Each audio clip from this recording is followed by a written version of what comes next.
বাড়ি ভাড়া বাকি কয়েক মাস। তবু রুগ্ন ক্লান্ত দেহটুকু ঘিরে অত্যাশ্চর্য আবরণ নিয়ে ঘরে তালি দেওয়া অস্তিত্বের সামগ্রী সংগ্রহে অভিরাম পাল।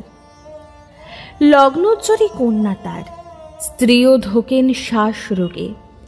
রেশন আনার করি বারন্ত সংসারে, বাঁচবার অধিকার ধার করে। কয়েকদিন চলে, তারপর অনিবার্য শেষ হয়ে যাওয়া। এই তো সেদিন ছোট ভাই মারা গেল গুলি খেয়ে রাস্তার মোড়ে। ওদিকে অনেক রাত্রে বাড়ি ফেরে একদা সুন্দরী তার বোন। তনিমাকে চেনে সব পাড়ার মাস্তান। অত্যন্ত পঙ্কিল ঘৃণ্য জীবনের ফেনপুঞ্জ পণ্য দেহ ঘিরে অবিরাম ঘূর্ণাবর্ত রচে। ইতিমধ্যে আকাশ কি ফর্সা হয়ে ওঠে। নীল নীল আকাশের গায়ে লাগে কাশফুল মেঘ। ছোট ছোট সারি সারি আশ্বিনের বাৎসরিক সমারোহ ভেসে ওঠে চোখে। ঢাকিরা বায়না নেয়, স্কুলের উদ্গ্রীব ছেলেমেয়েদের শিরদাঁড়া বেয়ে ছুটে শির শিরিয়ে ওঠে।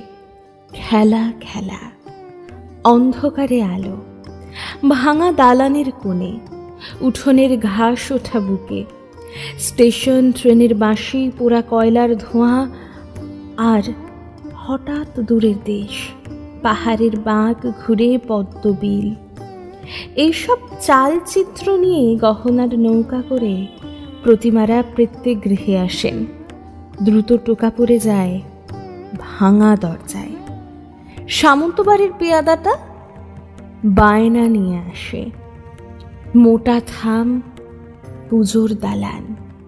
ভুলে গেল আজ কাল পরশুর কথা, ভুলে গেল অনশন অর্ধাসন, বিরোধ বিদ্রোহ আর মিছিলের সকাল। সব ভুলে গিয়ে আসে আশ্বিনের সোনার সকাল।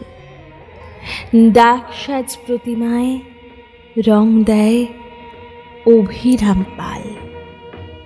আশ্বিনের শারদ প্রাতে বেজে উঠেছে আলোকমঞ্জিত। ধরণীর বহিরাকাশে অন্তরিত মেঘমালা, প্রকৃতির অন্তরাকাশে জাগরিত জ্যোতির্ময়ী জগন্মাতার আগমন বার্তা। আনন্দময়ী মহামায়ার পদধ্বনি অসীম ছন্দে বেজে উঠে রূপলোক ও রসলোকে আনে নবভাব মাধুরীর সঞ্জীবন।